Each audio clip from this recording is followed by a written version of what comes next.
Namaste, good morning, Shuprabhat, and so many other ways of greeting everyone who has joined in on this lovely Saturday morning.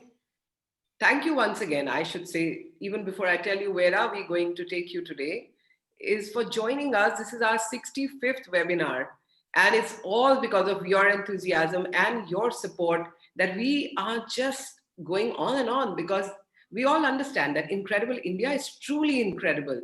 There is so much to showcase. And when we started in the beginning, also, I think I had made a mention in a few webinars that when I was asked, how many are you planning to do? I'm like, I don't know, because how do you stop doing something like this for a beautiful, stupendous country like India? And I'm just so glad, not only from the point of view of all of you who participate and support us every time, but people like who I'm going to just introduce very shortly, people like her, who are coming forth with so much enthusiasm.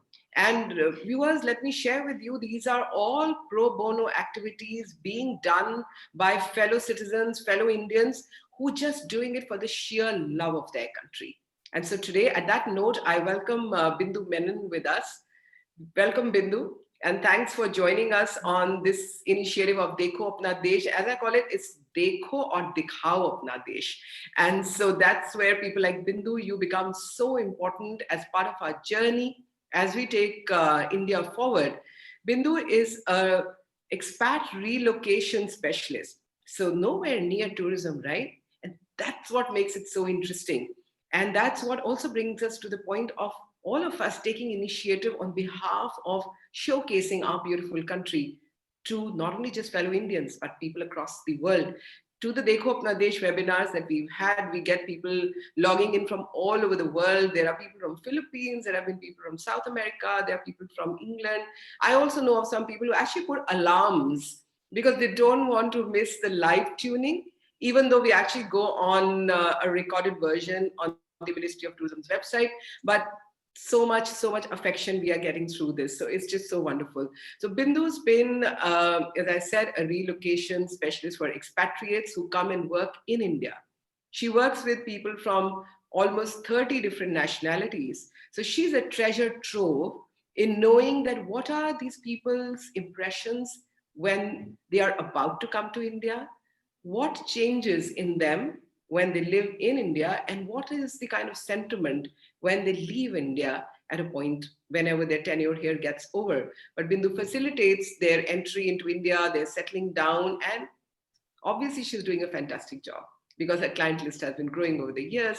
And of course, the beautiful India that we are, and I'm sure she also runs short on time for the 2 or 3 year tenure that these people come for in showcasing what all is there to showcase. But today, she's speaking to us from Chennai, but she's going to take us traveling from Kerala, and then she's going to drive up a little north and go to Goa because the driving vacations are what are being recommended right now. Enjoy the road network. And from Goa, she's going to come up to Maharashtra to a small little place called Dahanu. So we are going to be on the west coast of India today as we start meandering and traveling from Kerala, the plantations, then come to Dudh Sagar, and then come to Dahanu. But then, if I'm going to do all the talking, what's Bindu going to do? So, Bindu, I leave the platform for you to take us traveling from Kerala all the way up to Dahanu through Goa. Thank you so much, Ms. Brar. Namaste, all of you. And thank you to huge thanks to my family and friends from all over the world who are watching this and sparing time on a Saturday morning to hear me live. It means a lot to me. And I'm thrilled to present here on the Incredible India platform because I am a fiercely proud Indian. And I've not let a single opportunity go by where I can speak about my country, be it on travels or in my profession as an expat relocation or an intercultural, trainer. So, ma'am, I will just go with the flow. Yes, please. Yeah.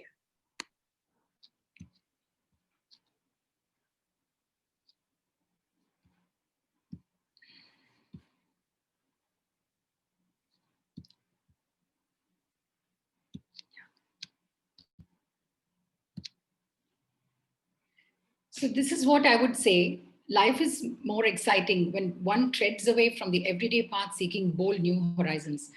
That's what I've been doing always. Whether it's in my life or in my travels, always try to do something which is not the ordinary.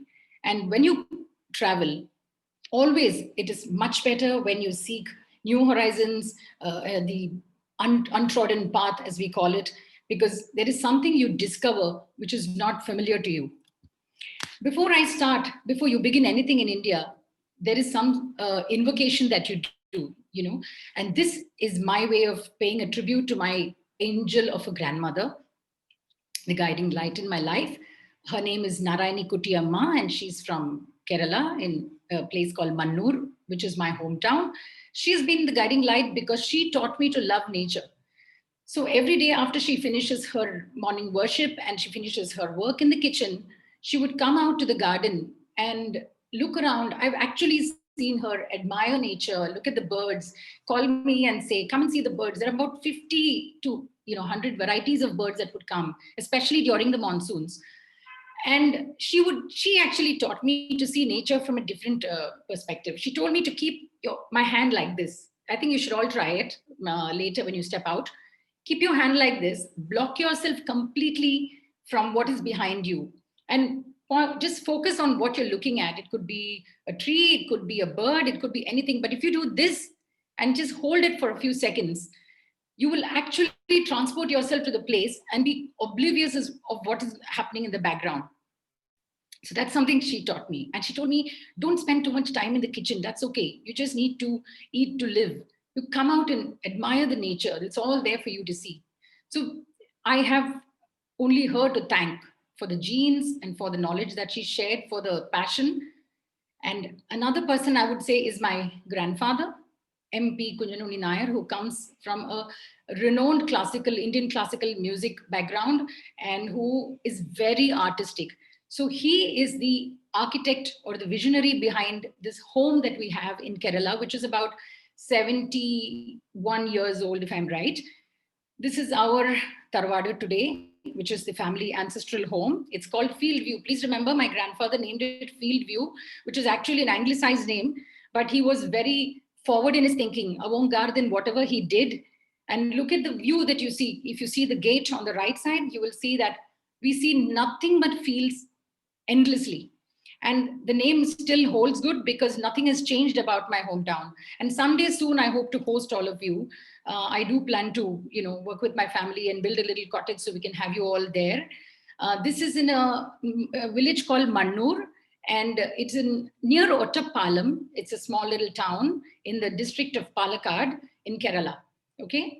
Now, you see my house. In those days, he's actually been so, forward thinking. When I say is, he's had one big room with about 8 windows in it, which means you see 3 on, if you look at the first floor, you'll see 3 windows this side and you will find 2 more and then behind. So whichever part of the room you're in, you will get to see only greenery around you. So that's the beauty of it. Imagine lying down there and waking up to the sounds of squirrels and birds and the water gushing around the streams behind and so on, right? This is my influence. This is what you see in front of if I sit at the gate, I would look at, if you look at the bottom left picture, you'll see a small gate. That's the entry to our house. So imagine just sitting there and looking at nothing but green for hours together. It's not just me, from my parents onwards, myself, and my daughter, who's 18 now. She too, grew up seeing all this. Every summer holidays in my childhood, we would go here. And those days, we didn't know how to appreciate this because, we would say we wanted to be with our friends in the city. But now when I look back, the childhood that we had was marvelous. We actually sat and spoke to these, farmers. They would ask us about city life. We would splash in the pond, which is fresh water. That's where I learned swimming. So I don't know the techniques, but I know to swim. You see a peacock sitting at the gate because we have rubber plantations and you'll have peacocks. So our childhood playground was the mango trees, the coconut plantations, the cashew plantations, walking around and so on. And there is nothing, you have to walk 10 minutes to get to the road.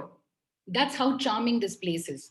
I won't take too much time on this because we have to present 3 more places. The people who are behind this beautiful property, my beautiful mother, and my 2 uncles who are extremely talented musicians, and my aunt, my loving aunt, Lakshmi, and she, they've all been together preserving this beauty. Like I said, a thing of beauty is to be preserved forever. That's what they're doing today, doing a fantastic job of it. Vegetable garden in the background. I like the way my aunt will wake up in the morning and say, what vegetable do I cook today? And she'll just take bindi, or she'll take a, drumstick or palak, or, things like that. So that's the way they live. And then I realized this is actually a farm stay, and which is why I want to open it out to people. And I can host you and show you around the village and see how people there live. That's my way of thanking my family for keeping this beauty for us. And now, this is a quote by Ibn Battuta, the explorer, inspired me totally. Traveling, it leaves you speechless, then turns you to a storyteller. And that's what I've been doing. So every year for the last 15 to 16 years, actually, my best friend and I, Sumitra Ramakrishnan and I, have been taking our children on holidays to different parts of India, hidden gems as we call it, because these are places that are not easily found on the internet. It's not that it's not known, but you have to do some research. And I enjoy doing that part of it. The minute we say that we have a holiday to go to, and then I say, let me just look up. And I must thank Outlook Traveler, the magazine on this platform. It's not a commercial, they're not paying me for it. But I've been reading their magazine and being inspired to go into those nooks and corners of India, which teach you a thing or two about life in those places, in those tiny villages. You learn from travel. Now I'm going to another presentation, so please allow me to do this.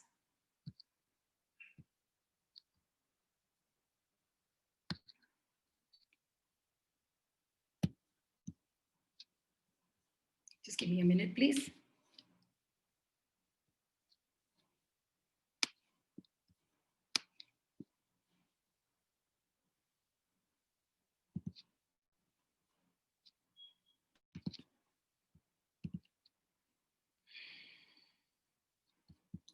Okay, now from my place in Kerala, which is almost central, I'm taking you to the north of Kerala, Nilambur, and we are going to Amarambalam, which is in Nilambur, Kerala.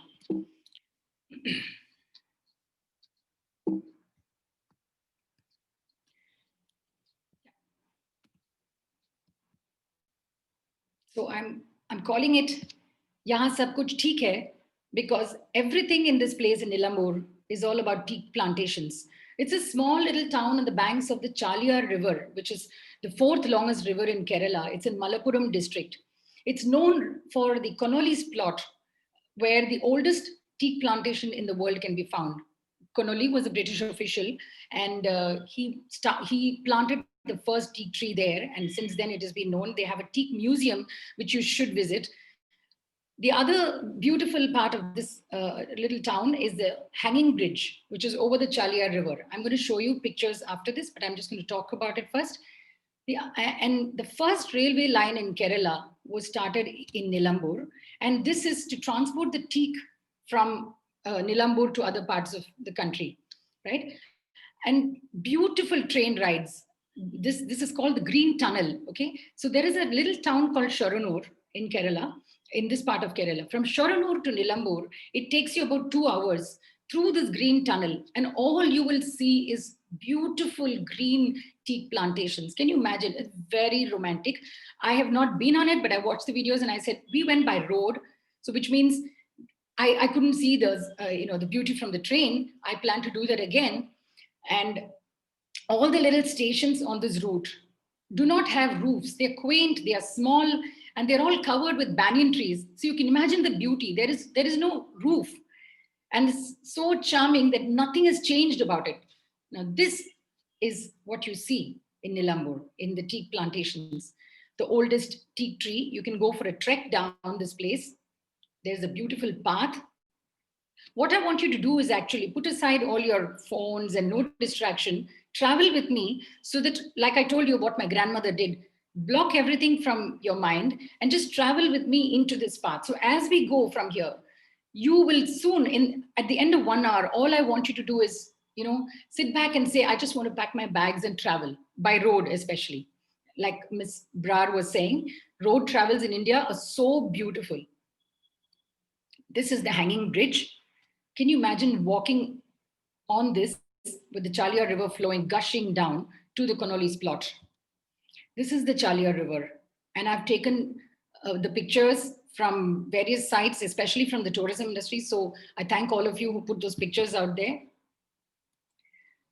This is the green tunnel we are talking about.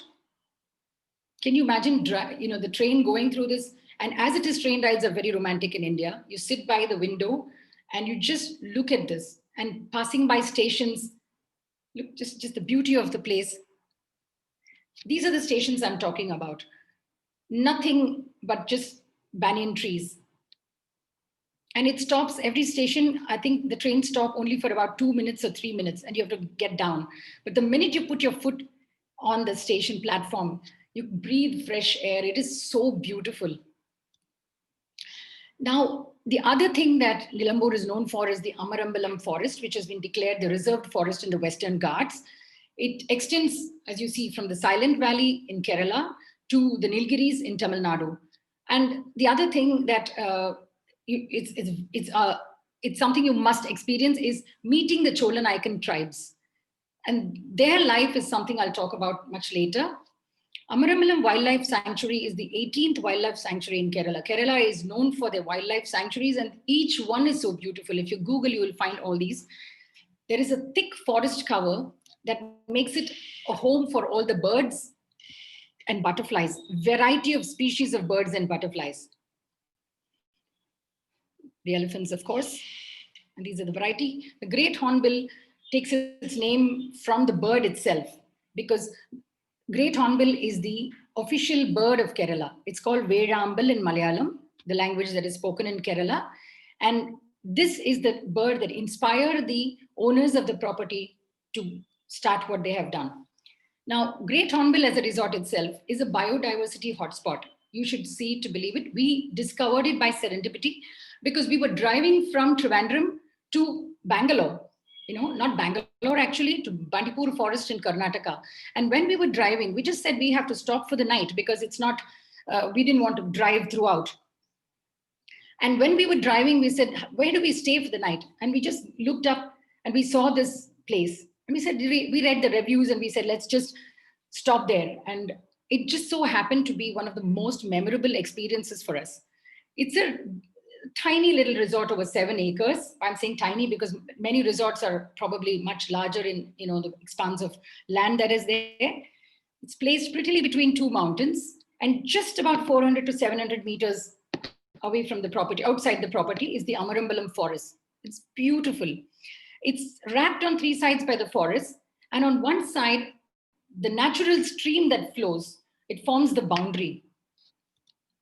This is the entrance to the resort. So you look at it. If you look at the greenery on the other side, you'll know it's like tall teak trees, thick, dense, and you see nothing but trees around. For many, many, many kilometers that side, it's only teak plantations, green darkness as I call it.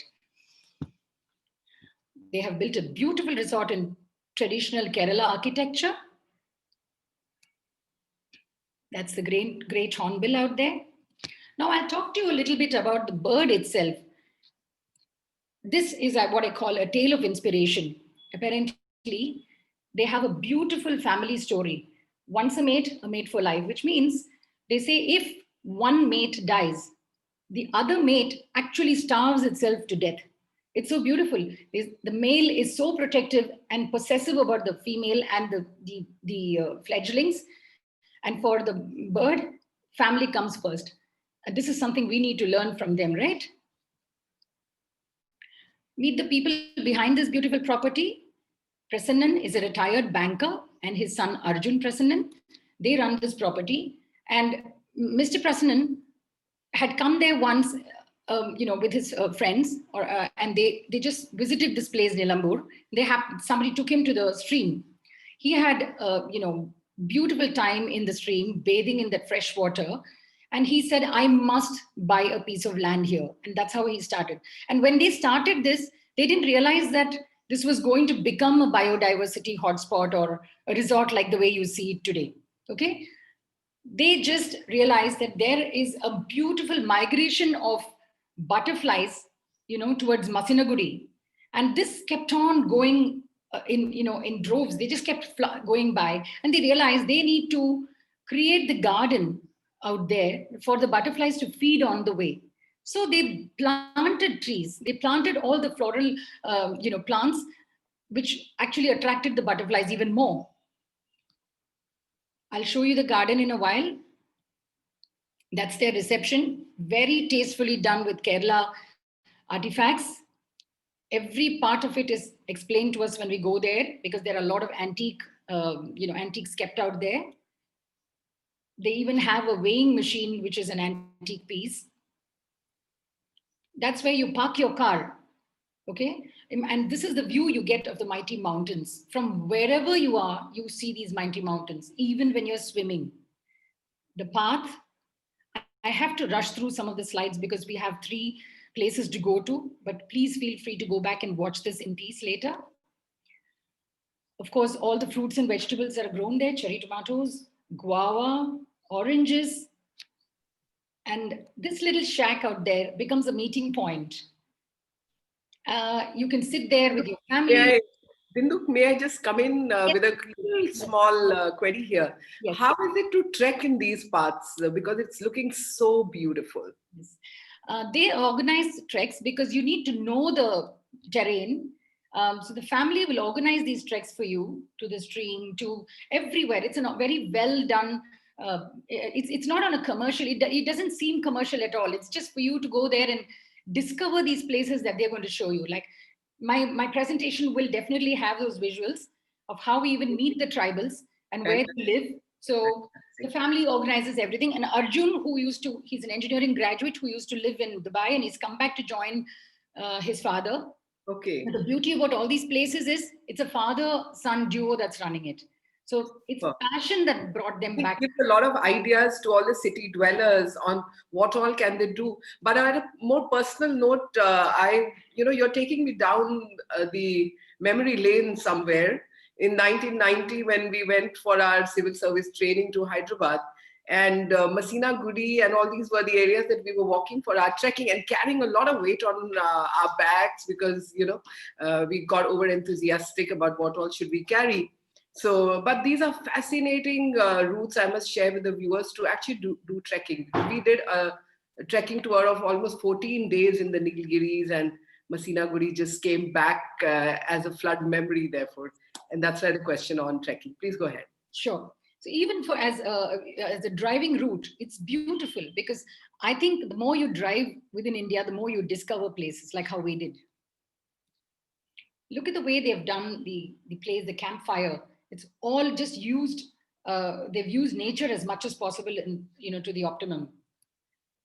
So the Great Hornbill. This is the path to the cottages. Beautiful red cottages lined with plants on either side. You have 4 cottages in one block like this. Look at the view from the cottages. The interiors are just what you want. Comfort, style, and very, very, very modern in their amenities. Air conditions, you don't need air conditions, but you have them. The washrooms, everything is so tastefully done and very modern with all the facilities. Now, I have to tell you, when I went in, Arjun told me that he asked me, what time would you wake up? I said, well, early, 6 o'clock. And he said, if you wake up, please go and lie down in the balcony outside and just watch the view. And I didn't know what was in store for me. This is the balcony. So you see the little couch out there? I went there. My husband and my brother were sleeping, of course, totally oblivious of what is happening. But I went out there and just looked out of the view.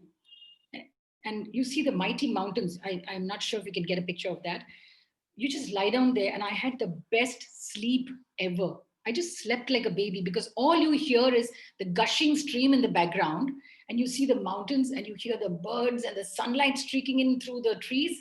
It's a marvelous sight. That's the view of the mountains you will see. And when I say these mighty mountains, it's almost divine when you look at them. Now, this is a natural pool, which I must talk about. There's absolutely no chlorine in it, which means you can just, as much as possible, you can, just float in the water. And imagine the view out there. I didn't want to come out at all. But then, the more you stay in water, the more hungry you are. So you have no choice. But as you swim, this is the view that you get. All the vegetables and the fruits on the farm are used in their kitchen. So you can imagine how fresh and tasty. The water is so good, so the food cooked is so tasty. Everything, almost everything that you want is grown on the farm. Tapioca, which is called kappa in Kerala. It's a very, very tasty dish by itself. It makes a good meal with fish curry. That's how it is cooked, with coconut, with green chili, chutney beside it. I'm going to make all of you so hungry now. Wax apples. This is what I like. The nutmeg. I honestly didn't know nutmeg looked like this. This is the real way, a real form of the nutmeg. I actually carried it with me and I've kept it like a treasure because so beautiful. That's nature's creations. Can you imagine the spread that you have for breakfast? I've written it all there for you to salivate literally. So it's like, the more you talk about food, you get hungry. The place is also like that. The more you see it, the more you want it. That the red water that you see is a herbal water that's served in Kerala no matter where you go. You have multicultural cuisine out there. You see poha on the left, you see poached eggs, and you see Kerala food. You have chana. This is the garden path I was talking to you about. They cultivated to bring the butterflies in. So in their migration route, they have lots of flowers to feed on. It's so beautiful. I can't play a video for you, unfortunately, because it's a very huge video. But actually, when you stand in the garden, you have about 1,000 butterflies dancing around you. I had a good slow motion video, but it's not going to play because it's too, heavy a file. You just stand there and you're surrounded by 1,000 butterflies. Magnificent. This is a stream. I've never seen any place like this that made me just want to die there. When I'm saying die there, I meant even if the water just pushed me down, I wouldn't have cared because it is so beautiful. You actually play in the water like a baby. You have snorkeling and other activities, but you just want to sit there. This gush of water that actually hits your back. It's supposed to be very good for your body. The massage that you get with this water gushing.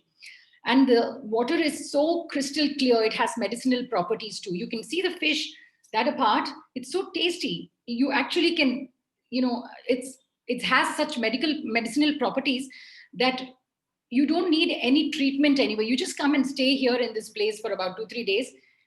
I promise you, you wouldn't want to leave. That's me playing in the water. You just shed your inhibitions, get into the water, and lose yourself. The sound of the stream, you can hear it from no matter where you are, whichever room you're in, you're eating your breakfast, you're taking a dip in the natural pool, you're walking around the property. This sound is constantly like the background music for you. Now, lunch is served on this beautiful banana leaf in traditional Kerala style. Look at the way they serve chas or buttermilk, which goes in that earthen pot. Variety of food. I don't eat so much rice every day, but when you go there, you jolly well eat because they'll be offended if you don't eat well. The food is so tasty, you just forget your waistline for some time, okay? This is if a large group were coming, they would serve like this. You see the papadums? That's going to make you hungry. Now I'm coming to the best part of the place, the Amarambalam forest. This is the entry to the forest. This is where the Chola Nayaka tribes live. So I was going in and they told me that I can't go beyond a point because that is their home. Can you imagine? This is where they live. Those are the Chola Nayaka tribes who are now slowly beginning to see life, civilization, but otherwise they are very native and they don't want to actually come out. But yeah, the younger generation is being lured by education and fashion and everything, and they wear salwars and so on. But what I really liked about this experience is, after we spoke to them and they were going back, they were actually saying bye to me and they were going into their gated community, as we call it. Can you imagine? They live in that thick, dense forest. And they have this native intelligence, as they say. I was told that when it rains, they can actually smell it in the air and they know when the floods are going to hit you. And they start moving upwards in the mountain. The head of the Chola Nayaka tribe, he will know, and I'm sure the elders in the tribe, they start moving, migrating upwards to keep themselves safe from the floods. So they eat food from there. They live in a gated community. They are a family. You don't even know what their life is like. And I was fascinated. I couldn't speak to them much because there is a language issue, though they do understand a little bit of Malayalam. But look at the dog telling me, do you want to come over with me? Because he's allowed there. I'm not. So that's where the Great Hornbill is. And please do visit. You have to take that train ride from Shornur to Nilambur. You have to go and visit the teak plantations, the teak museum, go to the Amarambalam Wildlife Sanctuary, just marvel at the birds and the variety of birds out there. You must experience these things. That's the end of the first place. Now we are driving towards Goa. Ms. Brown, if you have any questions at this point in time, I'm happy to take.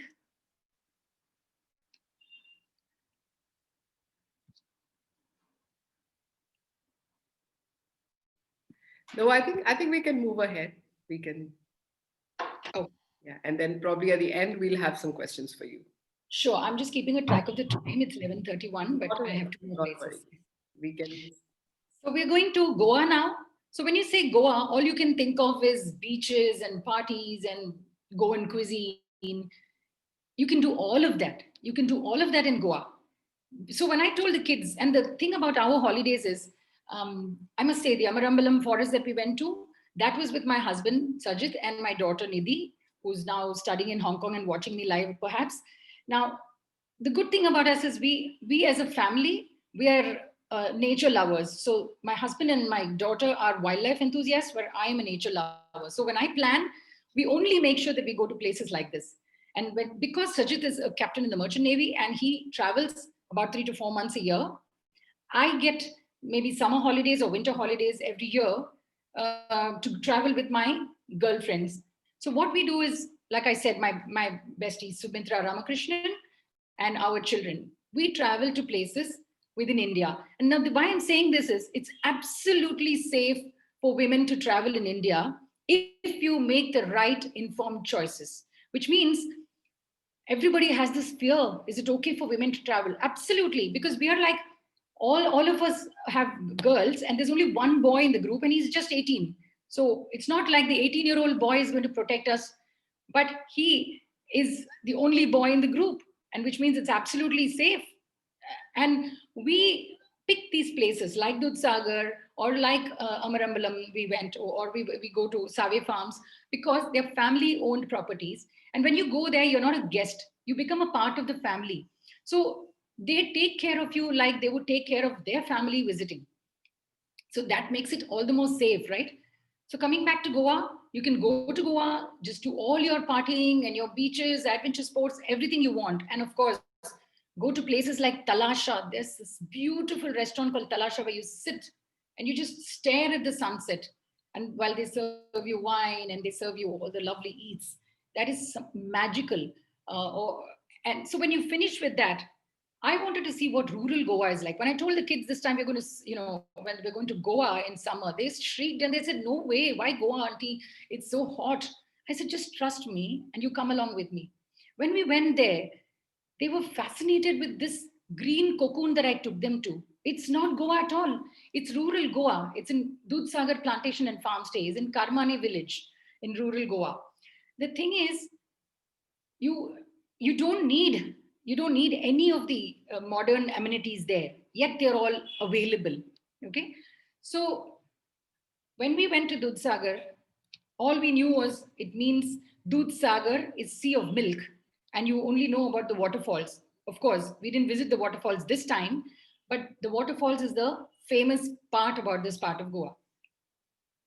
I actually learnt about the rural side of Goa thanks to the Bollywood movie Finding Fanny, which Deepika Padukone was acting in. Finding Fanny and Dear Zindagi. Thank you, because those are the two places that told me I must see this side of Goa, which I've never seen before. We've been to Goa many times, but never seen this side.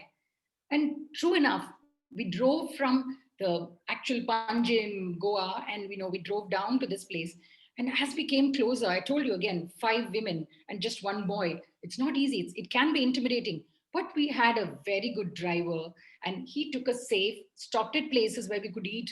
We wouldn't stop at any fancy restaurants. We would stop only at those small shacks where you can actually taste authentic food. And when this is happening and you enter Dudhsagar plantation, It's another world altogether. So just to talk quickly about Dudhsagar, it's a 4-tiered falls located on the Mandovi River. Like I said, yes, gushes down like gallons of milk. It's among the tallest falls in India. And some of the falls in India, if you look at Adirapalli in Kerala, they're actually people who have been to other falls in Europe, they come and tell me that, it's on par or better. Rainforest Resort in Adirapalli, please make a note of this. It gives you a view of the gushing Adirapalli Falls from the bed you're sleeping in. You get up and you see the falls. It's gorgeous. Now, Dudhsagar waterfalls is best viewed from the Amaravati Express. You can actually watch videos of trains passing by. You sit by the window and you can even get the spray from the waterfalls on you. That's how beautiful it is. Now I must introduce the Malkarnekars. I'm sorry, the surname is not coming to me. I made a mistake with the spelling earlier also. I'm sorry about that. Malkarnekars. Why I said the makers with a mix here, they're half German and half Indian. That's why you see my presentation is also in the color of the German flag. Ajit Malkarnekar, he was born in Goa, spent 5 years. He's worked with Baba Amte on various social projects. He met Doris, his life partner, and then they went to Germany, and he's actually a political scientist. Then they moved back as a family. They had 2 sons, Ashok and Anil, and they moved back to Goa. And they bought a small piece of land, not small piece of land, they bought a piece of barren land, and it was in the eastern part of Goa, which is very beautiful towards the Western Ghats.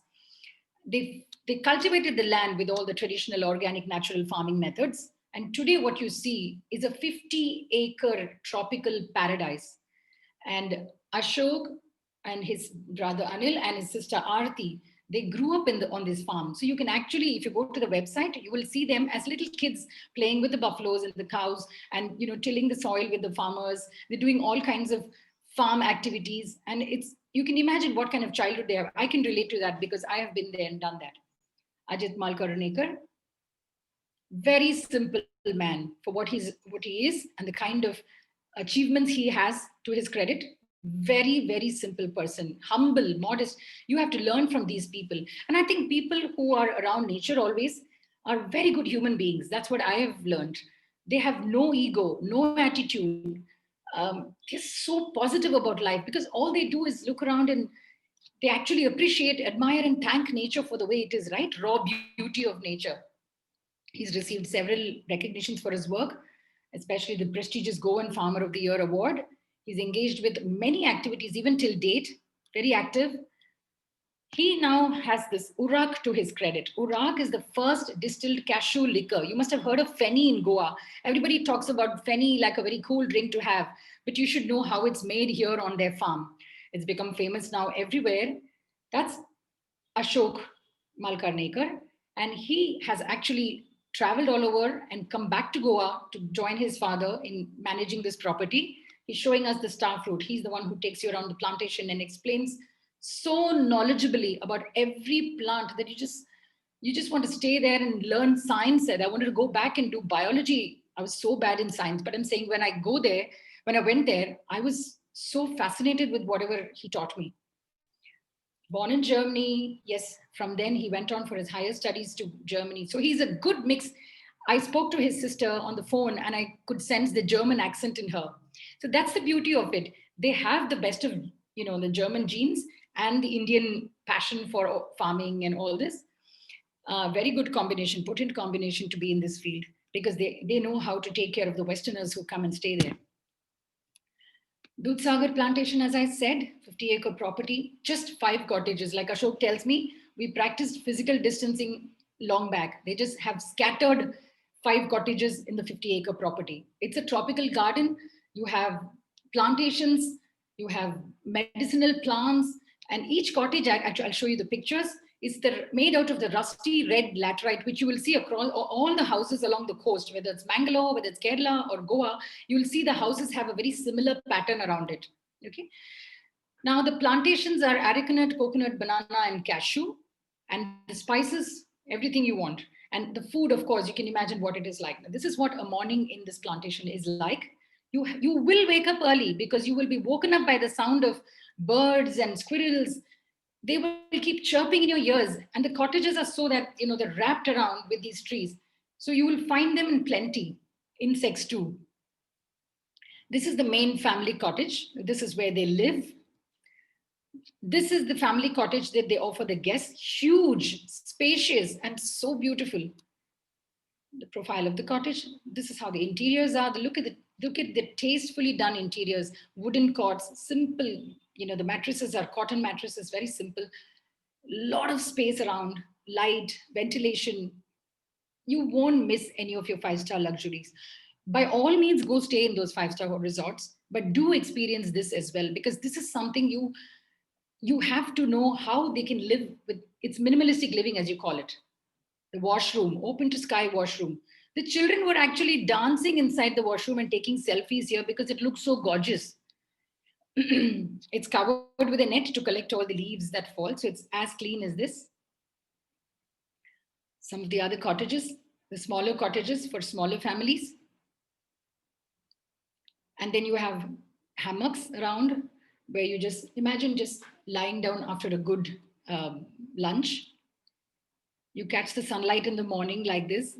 You can take your pictures, photographers, you will have a field time inside the property. 50 acres is what we're talking about. There's banana plantations, areca nut, jackfruit, all that is so reminiscent of my childhood because we did exactly this. My cousins and I would just, like I said, we would walk around plucking jackfruits and mangoes and literally eating out of the baskets. Pepper. This is called stacked cultivation where you don't use soil and one above the other. You just keep cultivating plants. When we do the farm tour, you're taken around the spice garden to show you all the plants that they have grown, the flowers, mushrooms, wild mushrooms, delicious. I come from Kerala and I know the best of mushrooms come from what you find in your backyard, especially after the monsoons. Delicious. This is something I really liked and I clicked. And this is an ant's nest. So you can imagine small things. A naturalist once in Karnataka told me that people go on these wildlife tours to actually see tigers and lions and elephants. He says you have to stop and look at the insects, the tiny creatures that make this ecosystem, because but for them, they wouldn't be there, right? And you tend to ignore them. You have to see them, the beauty, how they live their lives. You can learn so much from ants, trust me. You can watch them and apply that in your own life. Do it. I don't have the time to tell you now, but we can talk about it another day. Jungle juice is their signature cocktail. We tried it. It gets you high. Cashew, it's made out of cashew liquor. You harvest cashews from March to May, and all the ripe fruits are taken out, and they actually let to drop from the trees. So there are people on the farm who collect them, and then the nuts are separated from the fruit. Juice is extracted, and the first distillate that you get is called Urak. It's a signature cocktail. They use it in the signature cocktail called jungle juice. It has a very nice fruity flavor. I don't drink, so I'm not one of those connoisseurs who will know how it tastes compared to other things. But those who do like your flavors, you'll know the difference. The double distillate, of course, is what Feni is all about. And recently they've added on spiced Feni. Now, they have plans to introduce a complete cashew experience from A to Z of this process. I'll take you through it. There's a cashew plantation. You see the green fruit in the center. That becomes like this. It becomes ripe. So when we were kids, we would walk through the cashew plantations. My cousins who are watching this will probably, go back to our childhood days. We would just walk and pluck these fruits, literally suck the fruits like this, let it drop, and it kind of stains your dress. But you suck the fruits and throw, and then you take the nuts. There are people on the farm who will take the nuts and take it to roast the cashew nuts in earthen pots. And even today, I can tell you the smell of roasted cashew nuts immediately takes me back to my childhood days in my home in Kerala. That's how evocative it is. So the fruits, they are collected, the nuts are getting separated from the fruits, the workers on the farm. And you actually can do the stomping like you do in the vineyards, participation. So the juice is extracted like this, and then the distillation process. It's all done in their backyard. Similarly, the coconut harvest, they have fresh coconut oil. Can you imagine the food that's cooked there? every place we've been to are these, the farm stays or places where the villagers cook the food, and traditionally in these earthen pots, like how my aunt makes it in Kerala. This is copra, or the dry coconuts. Chutney is made out of this, is to die for. So the villagers, you see the banana leaf, they're doing a dish which is actually across the coastal line. All of us eat this. You can eat fish with, wrapped in banana leaf, or this rice batter with puran, the jaggery and coconut gratings mixed. You just fold it and you wrap it in a banana leaf and makes for a delicious dish. Look at the lunch out there. It's sattvic food, which means it's vegetarian. You have the kokum juice. Kokum is very popular on the coastal side. All fresh vegetables, even the pickles. They have a breadfruit fry. I don't have a picture of it right now, but you should. Yeah, I will. So for the seafood lovers, fresh seafood, smoked mackerel that is wrapped in banana leaf. You can imagine what it does to you. Now, this is the natural pool, and it has a plant-based cleansing system, and you can actually swim there. Of course, you'll find a little frog jumping into the water to swim along with you, but that's fine. It's open to sky, and it's so beautiful. No chlorine, like I showed you in the Nilambur property. So this is the process. I'm not taking time to explain it, but you can see it later. After the pool, a dip in the pool, you can actually go back, sleep, and in the evening, take a trek down the stream. These are the fascinating places to see. And for those of you who are even little touristy, I mean, apart from what we do inside the property, if you want to step out, you can go to the river, trek down to the river. If the weather is nice, they will take you. They arrange everything for you. That's the beauty of going to farm stays like this, where the family owns and manages it, because it's safe and they know where to take you and how to take you to the right places. You can go to the Bhagwan Mahavir Wildlife Sanctuary. It's the largest wildlife preserve within the state of Goa. Or you can visit the Chandor Mansion, which will take you back to the Portuguese era. It's called the Braganza House. Or the Tamari Surla Temple, which is the oldest temple. It's a 12th century temple. And for those who like heritage, that's the older version of it. And this is the renovated version. Or if you want to look at the Mesolithic carvings, if you're interested in these kind of things, it's in the Usgalimal village. So yes, Ashok wanted me to specifically mention here that the lesser known eastern portion of Goa is largely the protected areas. And you must visit these sites just to see the beauty of it.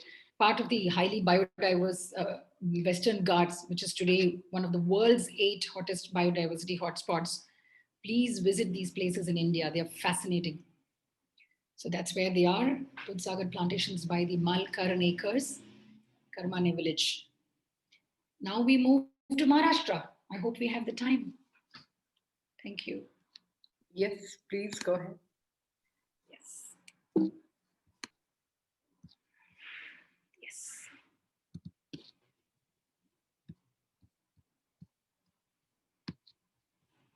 Yes. So these are our children, and they have been traveling with us since they were tiny. Today they are 18 and 19 and university students. But this is on the top of a mountain, a resort on top of the mountain called Acres Wild, which is run by Mansoor Khan, who's actually Amir Khan's cousin. But apparently they are shut now. That was our first holiday. It is gorgeous, beautiful cottages. And for some reason, with the policies, they're shut right now. But that's their oldest memory of traveling. Since then, we have done 17 destinations. That's Aditha, there's Nidhi, my daughter, that's Anirudh, my handsome baby, Sumitra's son, and there is Purnami. So we go to Save Farms in Dhanu. Now, Dhanu, interestingly, is a small town in Maharashtra, which is like about 2.5 hours drive from Mumbai city. And I didn't know it existed until I read about it. I discovered it, and I realized that this property shows you how they live. There are people like Prabhakar Save, the person who runs this property, and his son Aditya Save, who've dedicated their life to just taking care of the environment. Whatever they do, it is with a cause. So Danu is known for chiku orchards. Chiku, the fruit, it's also known as sapota in the south.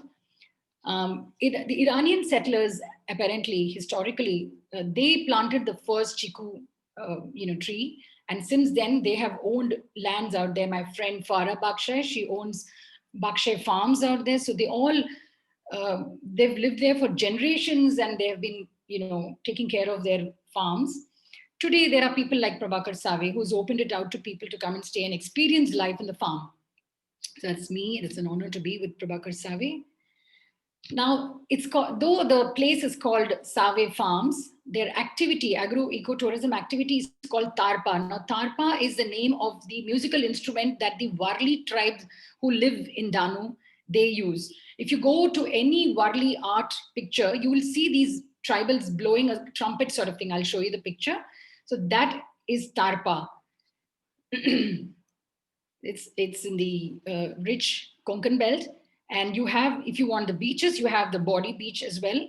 And it's actually accessible from Gujarat and Maharashtra in the same way. So you'll go there thinking you don't know whether you're going to have Gujarati food or Maharashtrian food, but you get a blend of both. That is the instrument, the Tharpa. And this little thing that that Prabhakar Save has created is it's like a souvenir of all the things that the tribals used in the past in their everyday lives, which is what you will see in the Warli art. It's the border, like I said, largely Parsis. They're known for their fruit orchards, chiku and lychee. Lychee came much later. You must go for those nature trails in the foothills of the Sahyadris. Talking about the Sahyadri mountains, you must visit a place called Tamini Ghat. It's a beautiful bike ride from Bombay or Pune. I wish I could do another webinar just to show you each place like this. Tamini Ghat has a place where I've taken a picture. I just wanted to fall into that gorge out there because it's so beautiful. You just want to be one with nature. I've not been to the Grand Canyon, but I've seen pictures and videos. I can tell you this is easily more beautiful than that. I will say that because I'm proud of my country. I can say that. It's gorgeous. So the chiku tree with the chiku fruits, anything you do there is chiku. So it's like you have chiku jams, you have chiku powders, you have chiku spreads, chiku dishes, everything, even spicy pickles perhaps with chiku. Now the how and why, it is a horticultural farm over 30 acres. Like I said, yes, lychee and mango also, but primarily chiku. And other plantations include coconut, avocado, and spices, owned and managed by the Prabhakar and Sarod Save, his wife, and his son, Aditya Save. So 50 out of his 70 years has been dedicated to farming. He works closely with the tribes. When he came in and started this farm, apparently he only knew the traditional farming methods. But when he came here and he started mingling with the tribals, he actually learned rustic farming methods from them. So you can imagine how it has evolved. Actually you're going back because you're using the rustic farming methods, but what it's today is based on what their knowledge was. And he is very keen on changing the perception of the youth towards farming. He wants the youth to see farming as a profession, something that you can go back to, and you can actually cultivate and not just work for the environment, but also make it a commercially viable profession for yourself. That's the entrance to Save Farms. This is the beauty of these places, vast expanse of green. So the children are just let loose. We girls are able to spend our time. All the women who are listening here, this is the best part of it. You just let your children play wherever they are. They are safe. There is enough to keep them distracted. They're not coming after you. They do not touch their phones, not even for selfies. That's the beauty of these places. Because they have so many things to do. They're running after chickens. They're catching goats out there. They're cycling. They're sleeping. They're eating. They're swimming. So much to do. And even all our holidays are not more than 2 or 3 days or maximum 4 days. That's the biggest we have had because the children have schools we have to come back to. Within the 3 days, you can ask them how much they've experienced. When we go back and you ask them, they actually talk today as adults, which is their most favorite a holiday. That's most gratifying for somebody like me, because every holiday we've taken them to, it's an educational tour as well, whether it's planting vegetables, plucking vegetables and giving it to the kitchen to cook, or meeting the tribals, or swimming in chlorine-free pools. Everything is educational, medicinal, farm tours. Look at the cottage they have. The Warli art is, I think I'm pronouncing it, it's Warli. Yeah, so that's very evident everywhere. So they have, this is like a tribute to the Warli tribe. Their cottages are beautifully designed. Everything is eco-friendly, bamboo and tiles.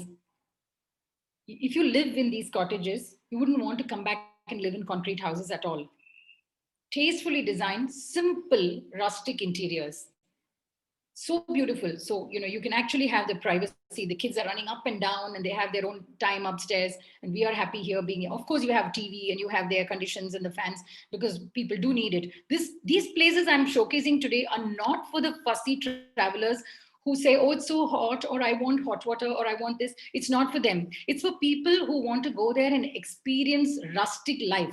That's what I want to do with my home in Kerala too. I want people to come to my home in Kerala and live like how my aunts and uncle live there. I mean, my uncles and aunt live there. It's not for you to come there and say, oh, the bathroom is small, or we don't have this, or we don't have that. Come there and live like the people live. This is a uniquely designed hut. It's a gorgeous piece of architecture, okay? And this is, I think, Aditya Save's brainchild. Look at the interiors. I had our children were standing like, in this position and taking pictures because they wanted to go along with the flow of the architecture, the design. I don't eat so much every morning, but the poha they serve there, I can have 3 helpings. Authentic poha served with misal, and see chiku out there on my plate. There's chiku everything in everything you do. Lunch is very simple, but I'll tell you, nothing to beat these simple lunches. We actually do this on a holiday. One day what we did, we walked into one of the huts and we told the lady in the house, said, Thai, can you just cook? Thai is what we call women there in Maharashtra. We said, Thai, can you just cook a nice home lunch for us? And she was shocked. She said, Nini, we can't. She had to go and ask her mother-in-law. And obviously her mother-in-law said, no, she's not interested. We said, no, we're going to pay you for this.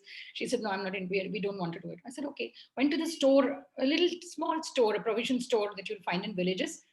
Walked up to that lady and said, Thai, can you please cook a good lunch for us? And she was shocked because she's wondering why these modern city kids wanted to come and eat lunch in our house. I said, no, we want you to eat what you eat every day.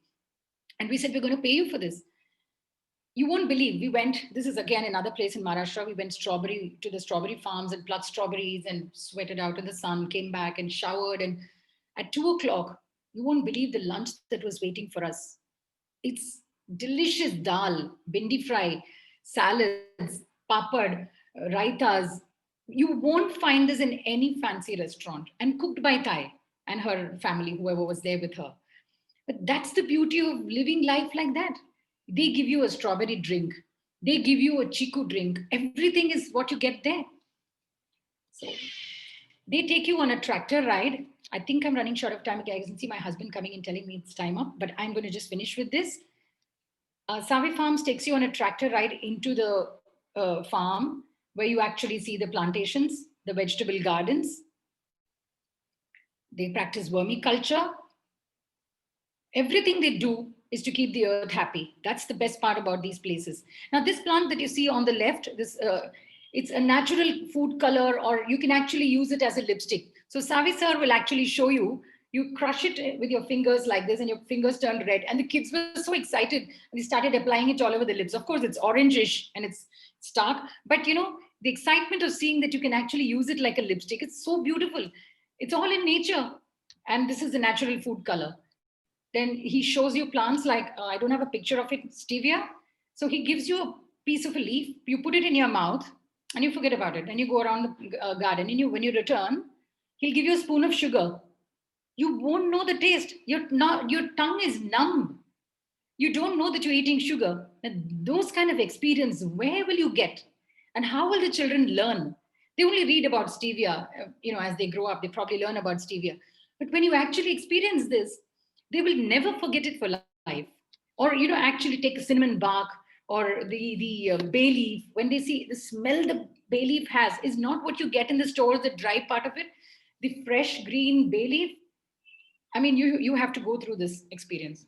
A lot of schools in Maharashtra on that side in Dahanu, they take the children on nature trails, and it's very educational. No classroom can teach you what the kids can learn in the outdoors, which is something. And for the ones who are, used to some activity during their holidays, there's a lot of adventure activities. So this man was climbing. So you can imagine this is in an ascending way. It goes right up to the coconut tree. Can you imagine? You're going to that height and you stand there and you're wondering how you're going to come down. So this, even the activities that they do are so much in line with the rustic ambience out there. You actually get to meet the tribals, the Varli tribals. These women are so good. They're so good at heart. They're so shy. Imagine if you compliment them, if you tell them, Tai, you have such a lovely smile, and she'll actually cover her face like this and feel, so embarrassed. And that's the beauty. They don't know. They don't know how nice they are. They don't know what they have. They don't see themselves as anything except the nature around them. And, they cook food. And this is their way of merrymaking. And we participate in that. They teach you how to weave baskets. So those are the activities also. That's agro-tourism, as you call it. You have to take a minute to see what Prabhakar Save is like. Genius. He, of course, he has the green thumb, which you can see. He collects pieces from nature, from around his garden and his plantation, bird's nest, and he actually had a bird's nest and twigs and so many things that you find in nature that you don't notice on everyday life. He's also a ceramic artist. So what he does is he has a little ceramic studio and he paints on ceramic all the Varli art, or everything that influences him from around where he lives. Genius of a man. You must meet him. And he's so modest despite all that is achieved. Again, all these three people I spoke to you about, whether it is Mr. Prasannan at Great Hornbill or the Malkarnekars in Dudhsagar, they don't look at it as a commercial venture. That's the beauty of it. Of course, they will charge you for the stay and the food and everything, but it's nothing compared to the experience that you get. So Prabhakar Save is a chemistry graduate. And like I said, he had no formal education in agriculture. When he came, his perception was very different. But like I said, he learned from the tribals, and he went back to the old rustic farming methods. So like I said, 50 to 70 years of his life, that is dedication. That's real passion. And he's the founder of the Chiku Utsav. This year, of course, I think they're not going to hold it. But you should read up about all this, the Chiku Utsav, where they have farmers. And every time when we're returning from our holidays, when we're driving back into Mumbai, we stop at those little places, on the way for fresh sugarcane juice. Oh my God, it is so tasty. Fresh sugarcane juice. You have women selling masalas, you have women selling all the pickles that they have made, and all authentic, genuine Maharashtrian masalas and pickles and so on, which you can't get in any branded form. So we buy our booty from there and just take it with us so that it lasts at least for, say, 6 months to 1 year. Now, Prabhakar Save has passed it on to the next generation. Aditya Save is doing a great job. They all have education to back them. So they all have, the knowledge and the passion and technology to, go with the times. Ms. Brar, I think we're running out of time now. How much more to go? Hardly one or two. I will just go ahead. So Aditya Save, the 33-year-old young IT graduate who's the son, he's a 3D artist. The good thing is today, he uses his art background to manage their website and do all he needs to do. Their presentations, which I can share with you later, are all made by Aditya Save. And your experience from the minute you call them up to book your rooms, you will see that the culture that they have is so rustic and it's so real and it's so natural and everything about them is so real, Now, this is the museum I told you from what he collects, the items that he collects from the farm and the farm products that he sells at the farm, the mango squashes and the chiku juices and the pickles. And look at Tai. This is after a cooking session.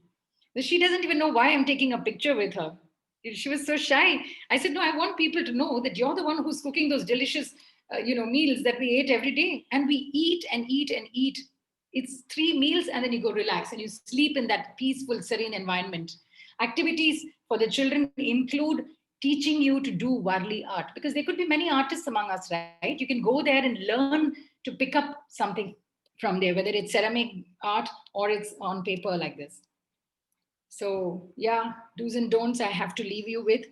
Do not go there expecting fancy amenities. Of course, the basic amenities will be there: no alcohol, no loud music, no room service. And when you say fixed meal times, you have to respect their time. They all wind up pretty early in the villages. So by 8:30, you have to be there for dinner.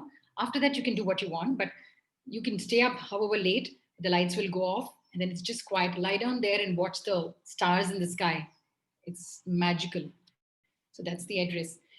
I don't know if I have overshot on time, but I had a great pleasure in introducing these places to all of you. And all I wanted you to do is feel inspired to travel to these places, to places like this. I have another 15 destinations to talk about, perhaps on another webinar, because each and every place we went to has been a memorable experience. Like I said, the children do look at, when they talk amongst each other, they say, it would be like this, and they actually put their list chronologically to say, we went here. The International Kite Festival in Ahmedabad. Oh my, it's an experience. So many things. I can keep talking, but we'll have to stop somewhere. Thank you so much for the opportunity. I must thank my friend Adarsh for introducing me to the Dekho Apna Desh webinars. He's from Feli's Creations, Bangalore, where Sandesh Kadur had presented Tigers and Tourism. But for him, I wouldn't have known about Dekho Apna Desh webinars. And I do plan to, my website is in the making, but I don't have time now to, it's called Calendiscope, because India is a kaleidoscope of beautiful patterns. With every twist and turn, you will find something new. So when I have my travel blog and website up, I shall share it with Glee. We're in the process of, finalizing the logo, which I didn't have the time to share it here, but some other time on some other webinar. Thank you so much for the opportunity. Thank you, my family and friends, for watching and supporting me and all the good wishes you gave me. Thank you. Thank you, Bindu. Lots and lots of wonderful comments coming for a very passionate presentation. And, you are the kind of people who drive us, I should say, to just keep carrying on with the whole initiative of Dekho Apna Desh. I have always said that this is your program, viewers. Please come forward and share stories like these, because if we see, there is just so much learning from today's webinar. And it's not just about going to those places, but the children have been taken, and it's built memories for them in so many ways. They've learned how to respect moving out of the comfort zone to which we all get born into, whichever comfort zone that be, stepping out and respecting other people's lives, how they live their lives. I think there's just so much to do.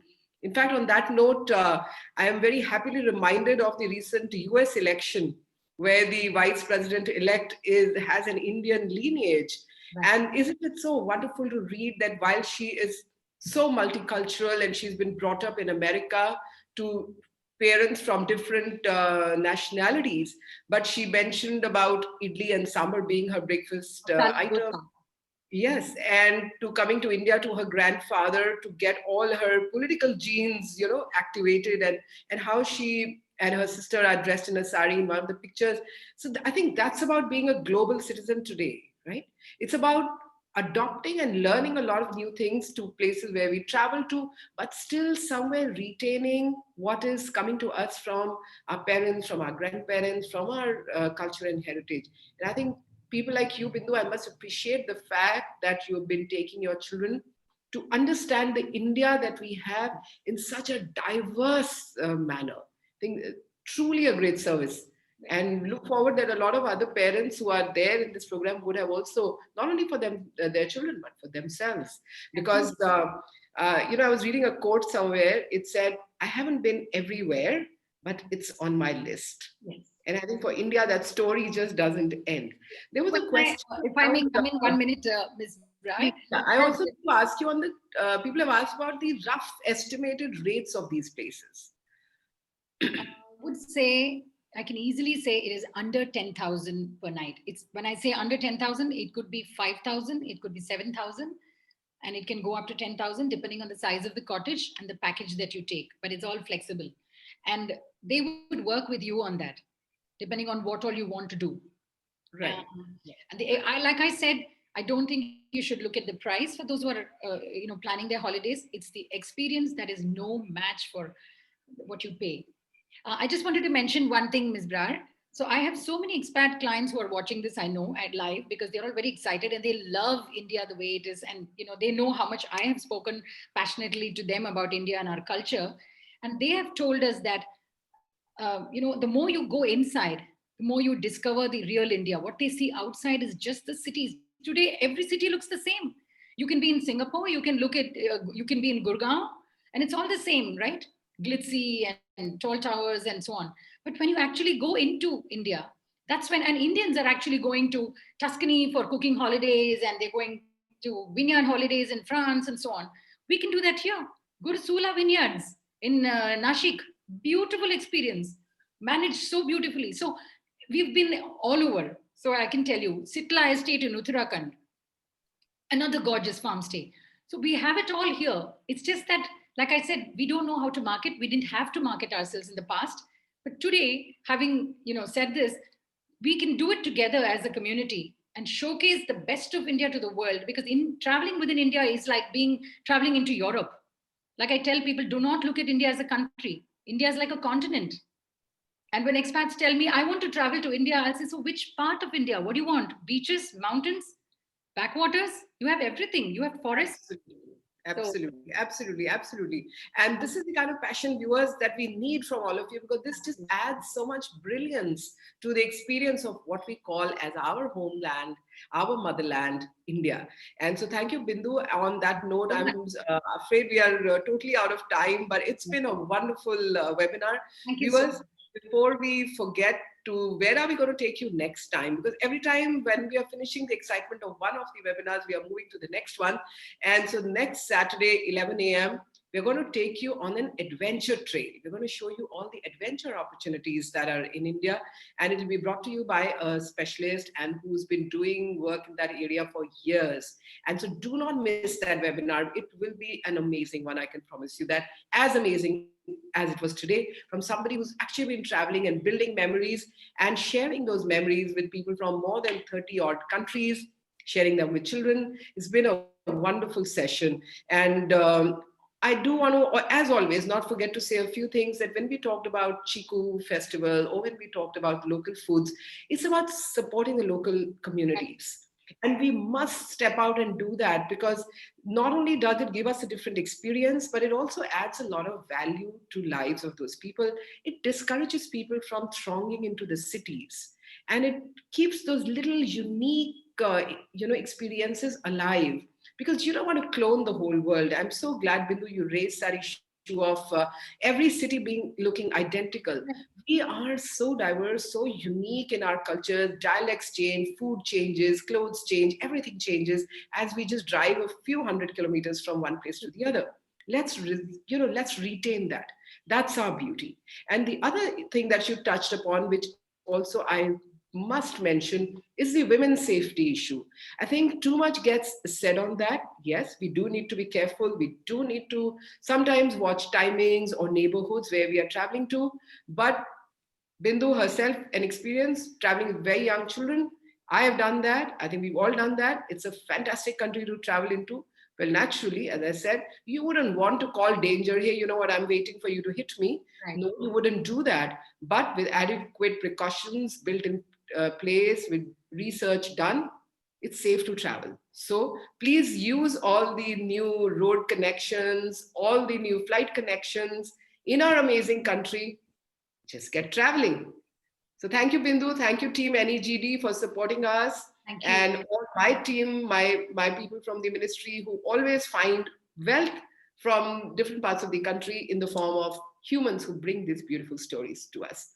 So next Saturday, 28th November, 11 a.m., let's go for an adventure.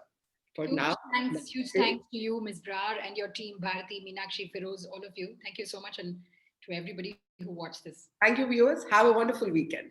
Have a wonderful weekend.